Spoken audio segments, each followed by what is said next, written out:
unselfish sacrifice. We're going to get them on a run. We're going to go, go, go. And we aren't going to stop until we go that goal line. We are Notre Dame.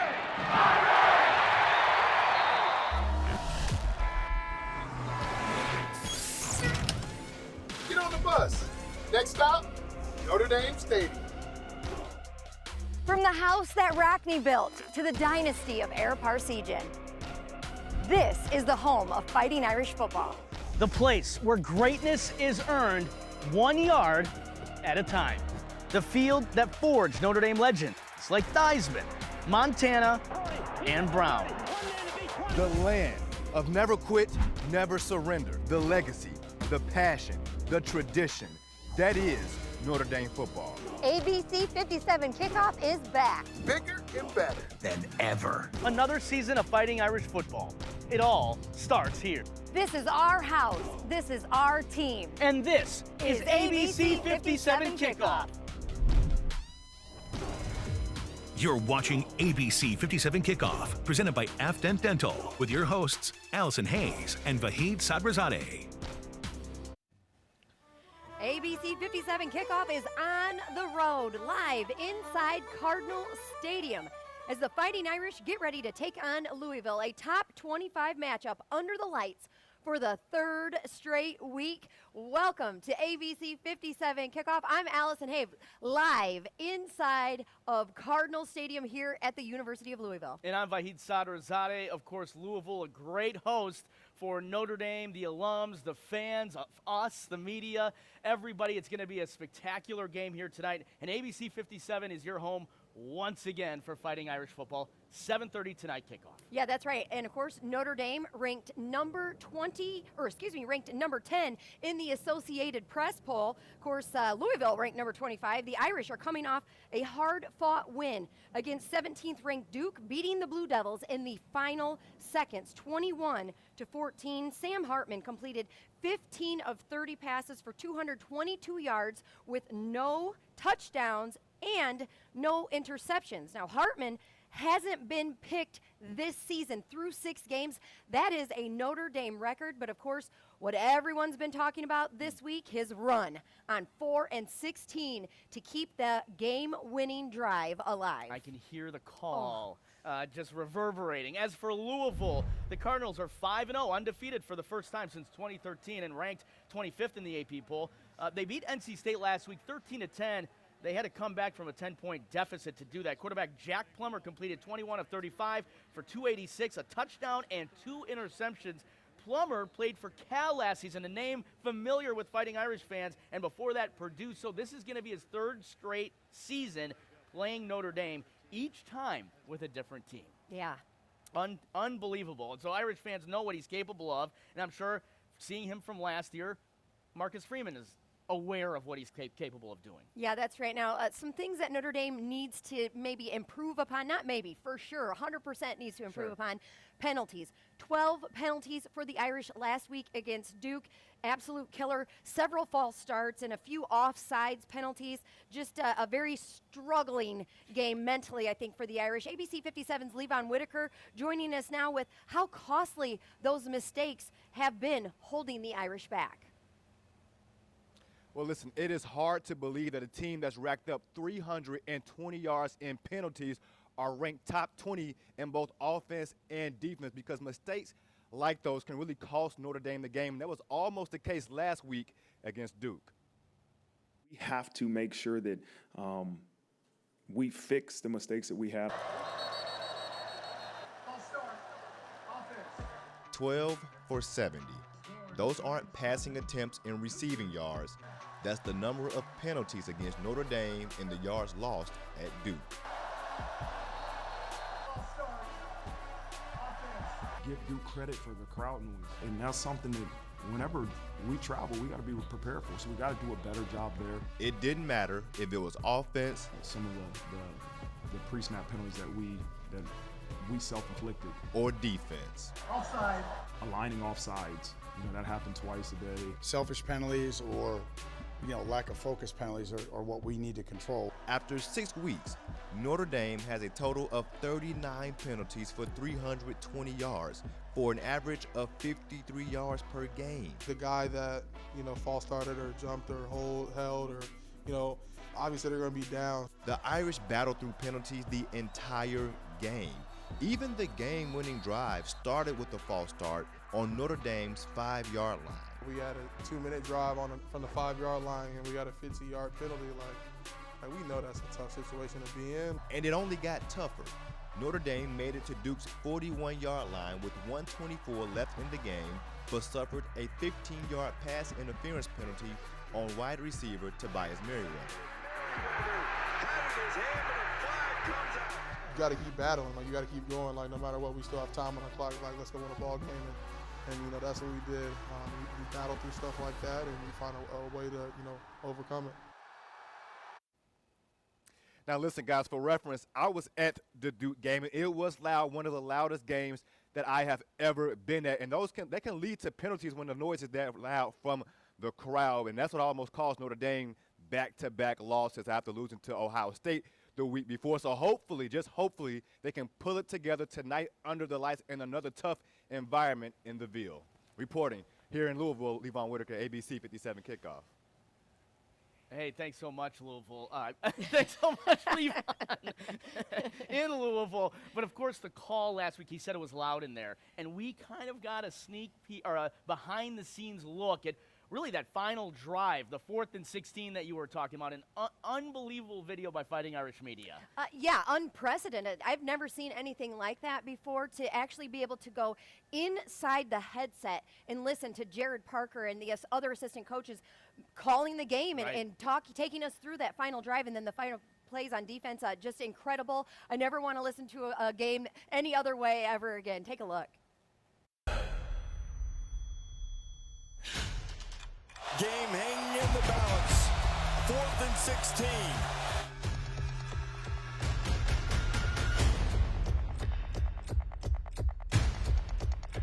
Hartman has a chance to run for it. Can Sam get there? And he got it. Yes. He got there. Yes. He got to the 29. He got it. Third down, right there. 41 seconds left. He came up short against Ohio State, but tonight he moves the chains on 4th down. Ran for it on 4th and 16. How about that? Crazy. Are you kidding me with Sam Hartman? This kid is a fighter. All right, listen, you want to try to go 3 or you want to hand it off? Hand it. You do. Get it in the middle. Hand it. Hand it. Hands off to Estime up the middle. Keeps his feet running. He'll do it. He'll score. 5. Touchdown Irish. Audric Estime puts Notre Dame back on top. 31 seconds left in the game.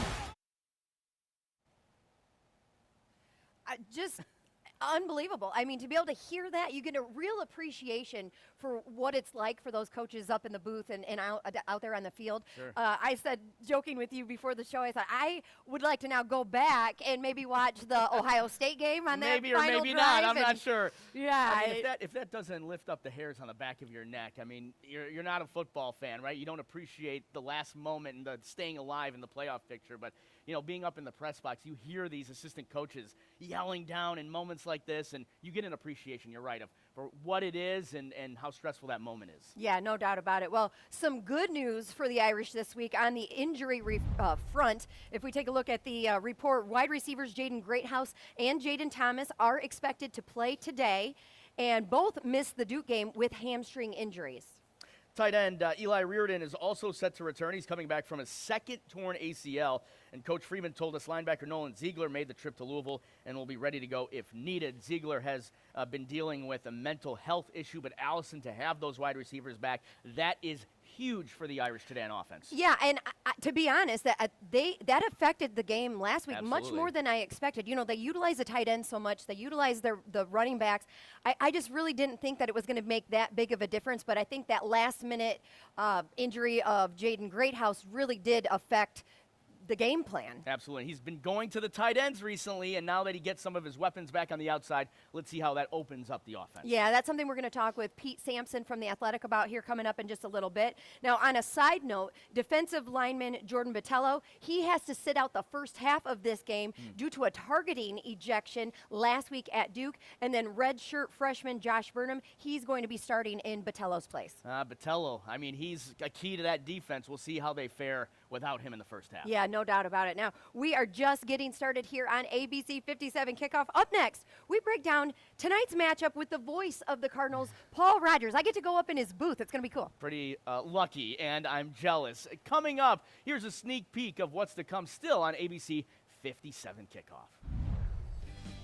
Great teams find a way to execute when it matters the most. It came down to the final minute, but the Irish got the job done. I don't want to let the outcome, cloud your eyes, which it won't. Marcus Freeman's focus as the Irish get ready to face another ranked opponent.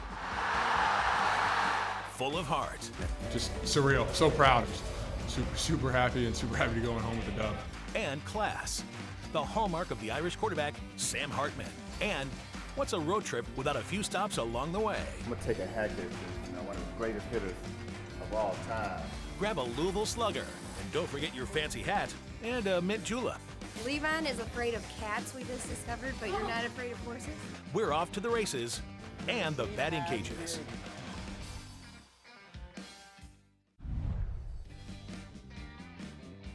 Fromm with a blitz coming after him, throws one, it's caught by Dawkins to the 20, to the 15, running to the 10, starts inside at the 5, touchdown, Ralph Dawkins.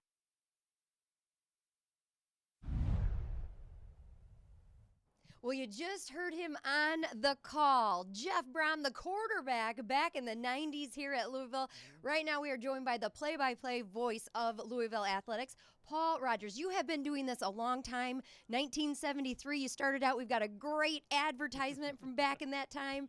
And then since 1992, you've been doing this every year since. And you were here for Jeff Brown as a quarterback and through his progression. What have you seen from him, his family connection, that makes you believe he's the guy that can take Louisville to the next level? Jeff just understands the history of Louisville and the place this university has in this city. He was a high school star, as was his father, as was his brothers.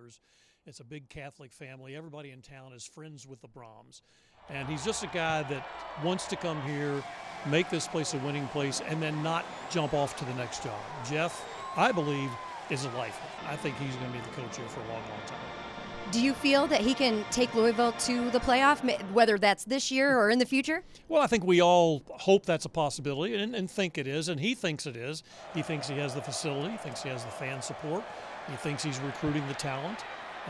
His coaching acumen is pretty much unquestioned. It's a very entertaining style of football, which obviously fits well in this setting. So, yeah, I mean, I think and he thinks the ingredients are there to make that happen.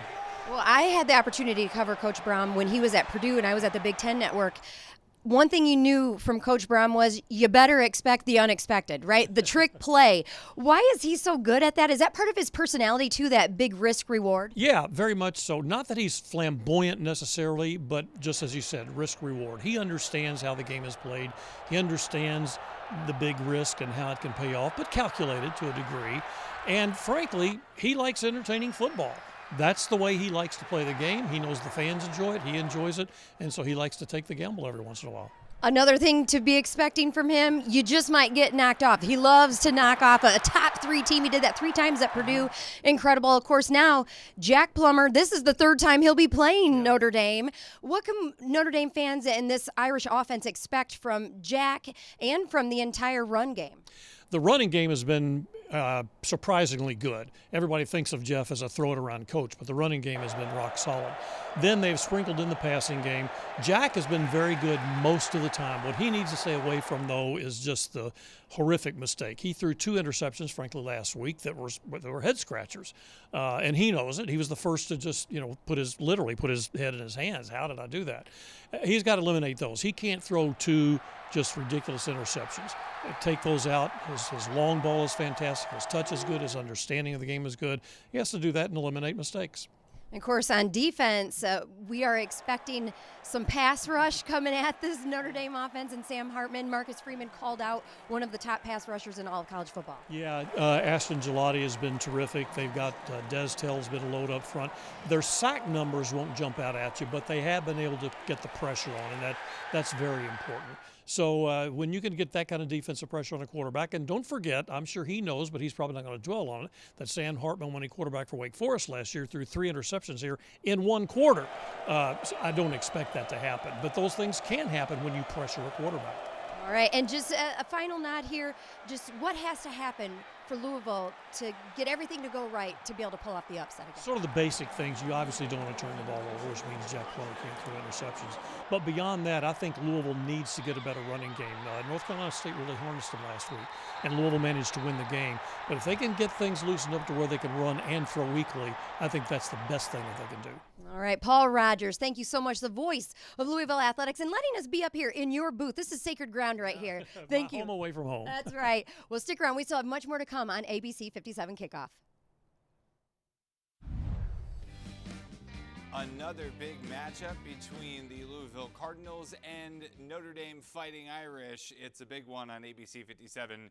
As we get closer to game time, feeling a lot more like fall out there. Temperatures falling through the 50s and 40s throughout the game. Initially, it was looking like the breeze might be an issue, and throughout the day across southern Indiana and Kentucky, it is going to be a breezy one, but watch what happens as we get closer to game time. We're looking at the wind dying down just in time for perfect fall football weather for the Notre Dame Fighting Irish, hopefully to get a big win. And here's my Dave's hot take that, again, no one asked for this week. I think that Notre Dame will have both a 50-yard receiving touchdown and a 50-yard interception return for a touchdown. For ABC 57 Kickoff, I'm meteorologist Dave Caulfield. All right, thanks, Dave. I know Dave's hot take versus Ohio State came through. I like the hot take about the 50-yard touchdown, the receiving touchdown, especially now that the big two are coming back for the Irish today. Yeah, Jaden Thomas and Greathouse are back. I would just take a turnover, period. Yeah. I don't care if it's an interception return for a touchdown or not. I think they just need a turnover. That hot take might be a little hot, but I'm cool with that. I'd love to see a 50-yard interception return for a TD or a pick six or just a fumble recovery. That would be great. But, you know, one thing that was also very hot was having a sip of that whiskey going down my throat last night. We got a behind-the-scenes tour at the James B. Beam Distillery here in Kentucky, about a 35-minute drive outside of the city of Louisville. And, wow, what a cool experience. That distilling company, of course, the senior director who gave us that exclusive tour, he's a Notre Dame grad, 08 Notre Dame grad, and he let us actually take the bottle and dip it into the special gold wax they had in place for just the alumni and for just that batch of whiskey that they created. Bluegrass and green. Gold. Bluegrass and gold. It was what the event was called. So, spectacular event put on by that distilling company. Yeah, that's right. And, of course, it's called the greatest 2 minutes in sports. That's right. We couldn't come to Louisville without stopping at the home, basically, of the Kentucky Derby, the Super Bowl of horse racing, and we had a chance to go to Churchill Downs. Our behind-the-scenes exclusive tour of the backside of Churchill Downs is next.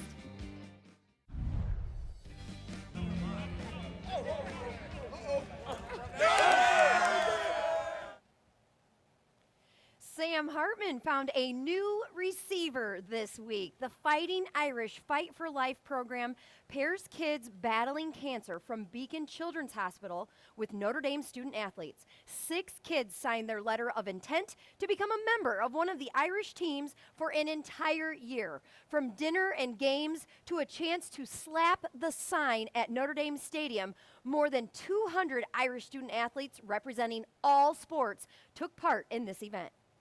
Do you have advice for these college kids when they're trying to get through tough times?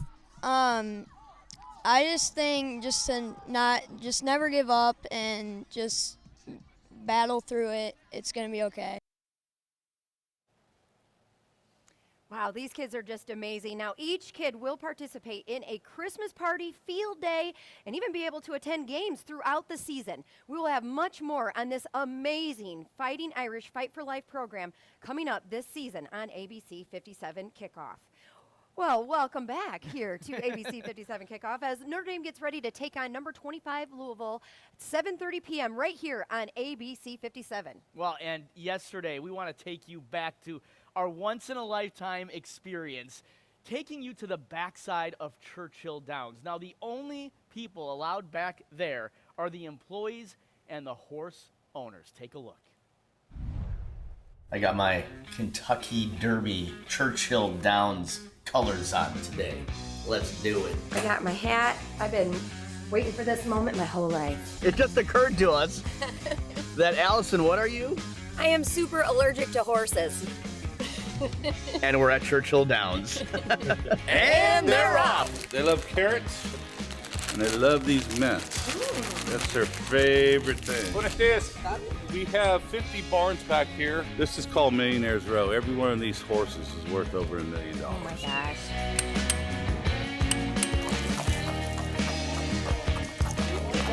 Pass it down. Just hold it out from your hand like that. Yeah, Okay, so grab that it. was better. Here you go. There you go. Hi, buddy. You've got a good career. Yeah. Nice horse. Levon is afraid of cats, we just discovered, but you're not afraid of horses? I used to ride horses when I was younger. Oh. Yeah. I have been on the track for 13 years now.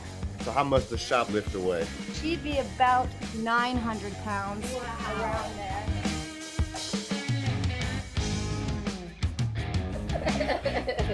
How cool is this, though? I'm serious. How cool is this?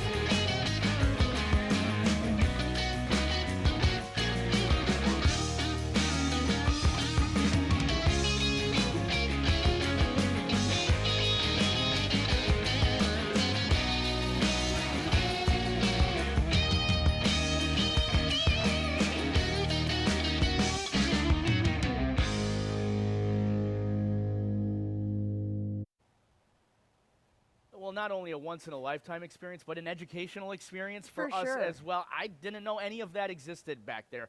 1,400 horses live on the property right now. They are at max capacity. And also 600 families, or 600 people live back there taking care of the horses. So all around, it's a well-oiled machine. It's a whole community It living back there, which we had no idea. Just a really amazing experience. And one of the cool things, so we got to do this experience. Right. Well, about 100 Notre Dame alumni will be taking that tour later this afternoon, all part of a fundraiser for the Backside Chapel. We got to meet Scott Neal. That's who took us on that tour. Wonderful man, chaplain there at the chapel, and just so a lot of fun for us, educational, and for those alumni. Yeah. And they get a really cool experience today that we didn't get. They're going to dress up 4 of the horses as The 4 horsemen. Yes. Go Irish. For a photo shoot. It's time to ask the experts. Pete Sampson with The Athletic is coming up next and joins us live right here. That's right, and Coach Freeman's focus heading into tonight's game against Louisville. The same rich tradition of the Irish.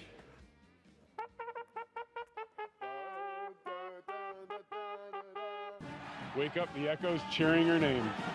Send the volley cheer on high. Shake down the thunder from the sky. What though the odds be great or small? Old Notre Dame will win overall. While her loyal sons and daughters march on to victory. It's Tim Brown, Heisman Trophy winner, and you're watching ABC 57 Kickoff. You're watching ABC 57 Kickoff, presented by Afdent Dental, with your hosts, Allison Hayes and Vahid Sadrazadeh. Well, 10th ranked Notre Dame and 25th ranked Louisville facing off tonight in prime time, a 7:30 kickoff right here on ABC 57. The Irish are looking to extend their 30-game regular season win streak over an ACC opponent. Welcome back to ABC 57 Kickoff on the road here in Louisville. Just an incredible experience so far. Now, of course, Notre Dame trailing to Duke late in the final minutes last week with the season on the line. The Irish delivered the kind of football that we kind of were expecting and thought they were capable of all season. Yeah, coming into the season, and they finally played it at Duke. And the win could set a tone for the rest of the season for this Fighting Irish team. Can the Irish now build on that momentum? In this week's Freeman's Focus, the Notre Dame head coach says there's always room for improvement, especially after a comeback win like last week's. Unfortunately, it didn't come against Ohio State. It's crazy how 2 weeks in a row you got very similar games with obviously a different outcome. And it didn't come against USC and Clemson. I said it last week in the press conferences that, great teams find a way to execute when it matters the most. Great teams find a way to execute when it matters the most. And that's what a reflection of Saturday was. The comeback win came against Duke. Listen, you want to try to go free or you want to hand it off? Hand it. You do. Get it in the middle. Hand it. Hand it. Hands off to Estime, up the middle, keeps his feet running, he'll do it, he'll score! And yet the nail-biter over the Blue Devils in Durham could be the marquee victory that vaults this team to a second-half run. When we had to make a play, on that play we were able to offensively and defensively make the play, and ultimately resulted in a victory. Specifically on Notre Dame's final drive, a textbook 2-minute drive covering 94 yards, which included multiple third-down conversions. We just need a field goal. Yep. Hartman down the middle again. He's got Rico Flores. Flores still on his feet, and he's down to the Duke 41. How about the true freshman stepping up tonight, Flores? Come on. Let's talk about if we were to need a 2-point play here. They're going to zone off. Yes. What is our best zone throw? What I do love, and I think about that play, is to me the improvement Sam made from the Ohio State game to that one. And a play that'll go down in Irish lore, simply as 4th and 16. Has a chance to run for it. Can Sam get there? And he got it. Yes. He got there. Yes. He got to the 29. He got it. First down, right there. 41 seconds left. He knows in his head there's no way I can slide in this situation. I have to make sure I get the first down. And I tell myself, and we've talked, a lot has to do with what he learned at Ohio State game. You can't make it close. Ultimately, that's the goal of this Notre Dame team under head coach Marcus Freeman. Games come from improvement. Goals achieved from learning moments. On the biggest stage when it mattered the most, they shine. I don't want to let the outcome cloud your eyes, which it won't. There's always things to fix. With 6 games remaining on the schedule, every game will matter, as the win against Duke did. 5 touchdown Irish! Audric Estime puts Notre Dame back on top. We got 2. Every college football team will improve throughout the season. The ones that improve fastest are the ones that usually playing for championships and playing at the end of the year for things that are extremely important. Now, fixing the mistakes, the Irish certainly have to do that. Pete Sampson now joins us from The Athletic. And, Pete, we're talking about they haven't taken a break since August 26th. So where is this team mentally, physically, when you're talking about, are these mistakes from them being tired? Is it from them playing better opponents? What is it? I think it was just being on the road, and they weren't prepared as well as they should have been. And Jared Parker, the offensive coordinator, talked about that last week. Just their operation pre-snap was not good enough. And you look at their penalties, where have they struggled the most? NC State, 12 penalties. Last weekend, 10 penalties. Those are their 2 road games in hostile environments. So they're going to have another test of that tonight. So I think the penalties go down more to the environment and preparation than they do fatigue or just sort of being emotionally let down. That's interesting. Something I was surprised about was just to hear Freeman say that they weren't prepared for the noise level. Mm-hmm. That was a 55,000 person stadium compared to some other stadiums that are going to be bigger than that.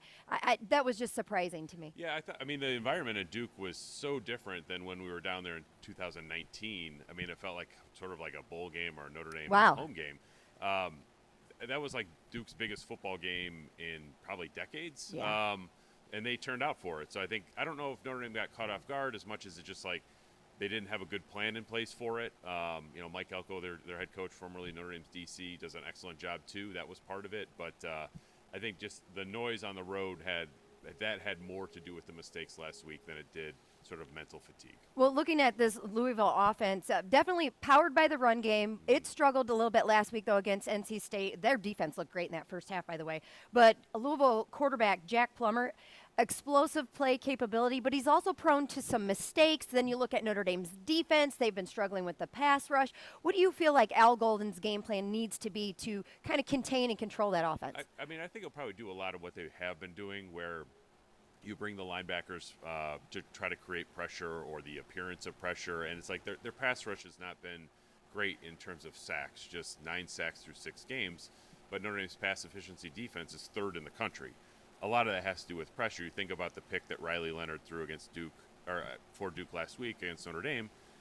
He was pressured on it. Mm-hmm. It's not a sack, but that interception for Xavier Watts really goes down to the pass rush. So I don't think Jack Plummer is going to have a great night tonight because of the sort of looks that Al Golden's been able to bring. Jack Plummer is experienced quarterback. This is actually his 3rd start against Notre Dame with 3 different schools. But I would think Al Golden, you can just sort of stick with what's working. If you're Al Golden, I don't think you really need to try to fool Jack Plummer into making mistakes. Well, let's switch to the other side of the ball for the Notre Dame offense. They've been struggling a little bit here. 34 points in 8 quarters now. I mean, with that kind of talent on the offensive side of the ball, we would think they would put up more points than that. What do you attribute that to, and how does Jared Parker, quote-unquote, fix it? Yeah, I mean, I think the run game has gotten a little bit stale, last week at least. I thought, you know, Ohio State, I would put that more down to Ohio State being incredibly talented, and then Notre Dame's game plan there was to play slow, not, you know, to try to push the ball vertically.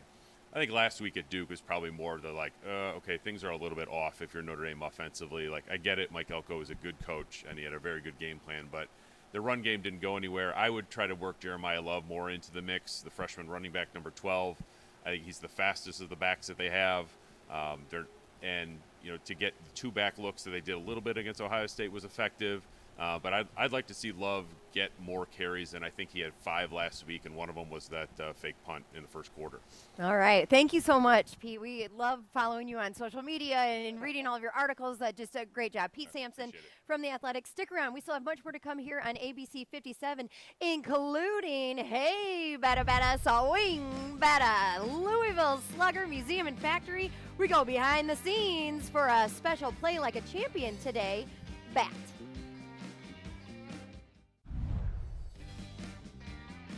Welcome into Louisville Slugger Museum and Factory. This is our museum gallery. We got a lot of exhibits and artifacts on display here from throughout the years of the game. And it leads right into our factory tour where we show you how we make all of our Louisville Slugger bats. All right, I'm excited. Let's go. Come on. So this is our Hold a Piece of History exhibit. We've got game-used bats here. We got to check out the one and only great Bambino, the Babe Ruth from the New York Yankees. I'm going to have Nick hand this to me because it's so precious, okay? Got to be careful with it. I'm going to take a hack at this, you know, one of the greatest hitters of all time. He showed us the original process of hand turning and burn branding. It would take a master craftsman about 30 minutes to make one bat. Now we can make bats in 30 seconds. The machine has the exact measurements on file. So you see it starts as a billet, it'll go through, and then whenever it's done, it'll come out a baseball bat. So if we keep going this way, we'll see some of our variety of finishing options that we have. Now this is what we came here to see. You know, it's a big weekend. So Absolutely, Notre yeah. Dame taking on Louisville. And Absolutely. This was what brought me in to the museum and the store and the factory today. So we've got 4 different options for full-size souvenir bats. They're $149.99 each. So these will be available in store all weekend. We also have mini bats that are $19.99 each. Just the one color here, the gold color here, and every single bat has the Play Like a Champion Today messaging on the barrel. And when the paint's dry officially, we will go back again and shine them up a little bit more than they already are. That is beautiful. The finished product. You know, baseball fan or not, just a really neat experience. The history inside there is amazing. One of my favorite things that we didn't really get to show was you walk into the factory and it smells so good, like the wood, and then they have in bins all of these different individual players that have all these billets of wood and then their custom bat. So we saw former South Bend Cubs, that's cool. Ian Happ, who's with the Cubs right now. We saw Eloy Jimenez, who's with the White Sox. So really cool connection with South Bend there. And the history, this is cool too. So it started out as a woodworking business back in the 1800s, making things like butter churns. And the owner's son was a huge baseball fan. And so he made a bat for a local baseball player named Pete Browning, whose nickname was the Louisville Slugger. He hit so well with that bat that it caught the attention all over baseball, including the great Babe Ruth, and the rest is history. The rest is history. Now, if you want the Play Like a Champion Today bat, it's available online until October 10th. Not online, but only available until October 10th here, not online. You can email them directly. We have that in our website, ABC57.com. The Louisville Cardinals are 5-0 for the first time in 10 years. A sweet homecoming for first-year head coach Jeff Brom. He was the Cardinals quarterback coach in the 90s. He was the actual quarterback in the 90s. In fact, his brothers, Brian and Greg, they were also recruited by Notre Dame. All three brothers recruited by Notre Dame. All three of them chose to come to Louisville. Very interesting. Brian, of course, the offensive coordinator here at Louisville. And the Cardinals, though, their offense has been struggling to find that balance. The run game was especially a problem last week against NC State. And on defense, Louisville is better at stopping the run than the pass. We're going to have to, win a lot of the small battles, not turn the ball over, be efficient, be good in the red zone, find ways to get turnovers, and that's going to be the recipe for trying to come out with a victory. They're a really good team, and I believe we are as well, so I think it'll be really exciting Saturday night, and we're excited to put on a show. This offense knows how to operate at a veteran level all across the board. I think with that being said, the trenches is going to be where this game is decided on both sides of the ball, both teams. I think we have to bring it to them. Well, Sam Hartman had one of the worst games of his career last year when Wake Forest played Louisville. He completed 20 of 35 passes for 271 yards and a touchdown. That's not bad, but he threw 3 interceptions and was sacked 8 times. Well, this season, the Irish Hartman is having a campaign worthy of a Heisman Trophy consideration. Yeah, career high 66.2% completion rate, throwing for more than 1,400 yards with 14 touchdowns and 0 interceptions. And what about the intangibles, right? It's the intangibles that make him one of the best quarterbacks in the nation. But after that comeback thriller against Duke last week, he's now a household name. Leader. I mean, it really just comes down to our defense. Grit. We battled. Class. Really just thinking about Riley. I know that kid's a hell of a player. 3 words that describe 6-year grad transfer and all-around renaissance man, quarterback Sam Hartman. That's just a result of the player Sam is and the team he is, and he's doing whatever it takes to win the game and win with his team. But it could be the final trait that will be etched in our memories. Very cool to see him sitting there. Just wanted to make sure he just wanted to check in. Just thinking about him, man. There's nothing I can say that's going to change the way he feels. It's going to be a long week, and hopefully, anything that he had happen to him injury-wise is minor. After leading one of the most exciting Notre Dame comebacks in a decade, game hanging in the balance. 4th and 16. Hartman was not celebrating with his teammates. Instead, right now, honestly, I'm thinking about Riley. I mean, that kid's a hell of a player. He went down.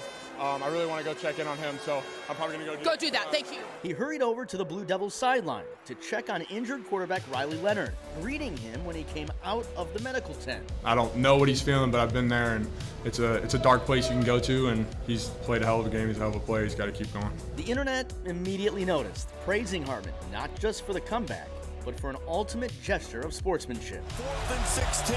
It's still to be determined whether Hartman can will this Notre Dame team to a national championship. But even if he can, looks like he's coming out now on some crutches, so I'll get a chance to say hello to him. The leadership, the grit, the class. You're all the excitement, adjectives, and feelings that you can think of and fathom running off that field. Will forever be the hallmark of Sam Hartman. Just surreal, so proud. I mean, these games aren't easy to win, go on the road against a really tough ACC opponent. Just super happy and super happy to go home with a dub. Another word I want to throw at you, adjective, unselfish. Yeah. And that's what his teammates say. He is an unselfish leader who is willing his team to victory. That's right. Well, the Irish are a touchdown favorite tonight, but where should you put your money? We're going to let you know. Inside the Lines coming up, plus our final predictions after the break. You know, great teams find a way to execute when it matters the most. And now here comes Notre Dame's offense with a chance to play hero collectively. We didn't panic, we didn't flinch, we weren't scared, we didn't back down. There's not a lot of good calls for fourth and that long.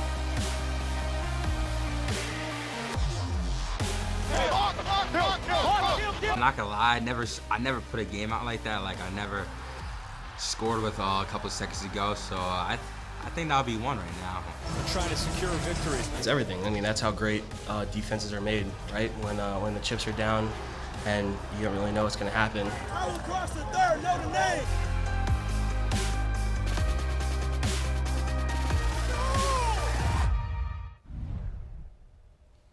Well, at last check, the Irish are 6.5-point favorites tonight, and the over-under is 54 points. But if you're putting money on this game, what are your safe bets? Levon Whitaker joining us now to go inside the lines. Well, listen, if you took the under in the last 2 games, you may have cashed in on some money if you took Doug Farmer's advice with covers.com, because those were his predictions the last 2 weeks. Let's see what he's choosing this week for the 3rd week in a row. Will Doug Farmer with covers.com help us cash in inside the lines?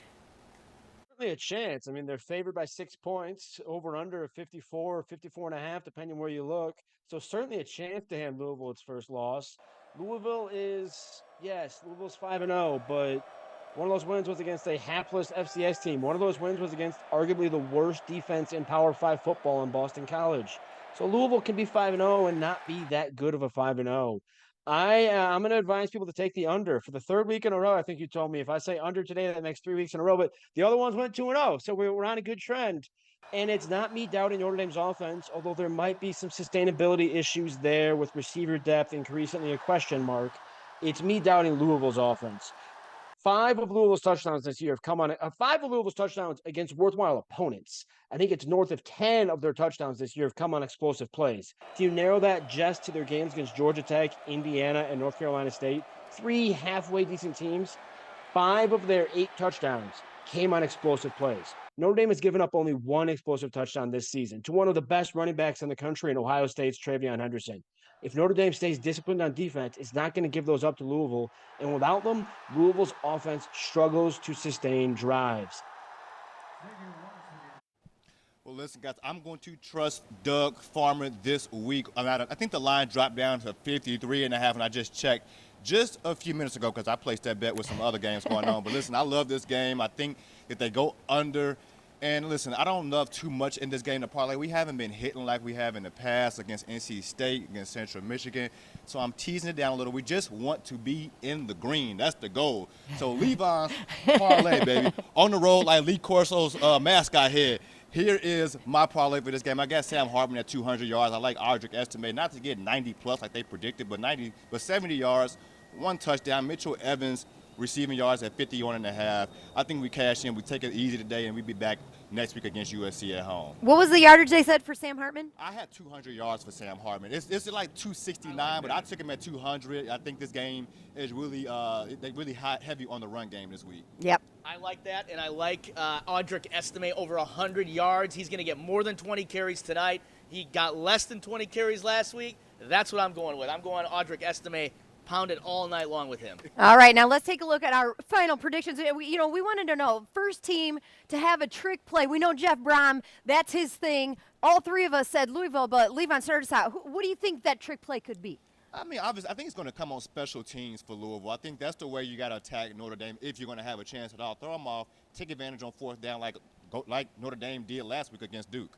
Well, I think if the Louisville is going to stay close, I think it's going to be offensive trick plays. I think Jack Plummer, the son of Jake Plummer, we've been saying it all week, I think he's got something in the mix, and the head coach does as well. They're going to run through some trick plays at the Irish today. What I would like to see, although I think Louisville's going to have that trick play, I'd like to see Notre Dame get another blocked field goal. Been a while. Let's go. We haven't seen that in a long time now. How about The average penalties for Notre Dame this season, 6. So we want to know, over, under today. Will they get it together? What do you say?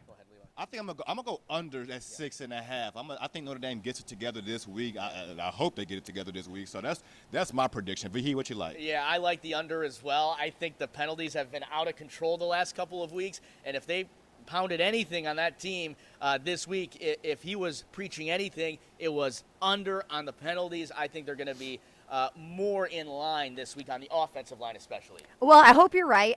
They had 12 penalties last week, of course, against Duke. I think it's going to be better this week, but I'm going to be different. I'm saying over. I think it could still be 7, hopefully not getting up into the 8, 9 in there, but I do think that they're going to be better than last week. And, of course, final score predictions. Here we go. I'm going to go Notre Dame 35-13. That's still under that 53, 54-point range. So I'm going under Notre Dame. Going to walk away with not an easy W, but a significant difference in points here. All right, 40-17. The Irish offense gets back on track. Let's go. They're going to get ready for USC next week with a solid performance tonight. We love having him on because he's always going to say that, right? They haven't scored 40 points in weeks, man.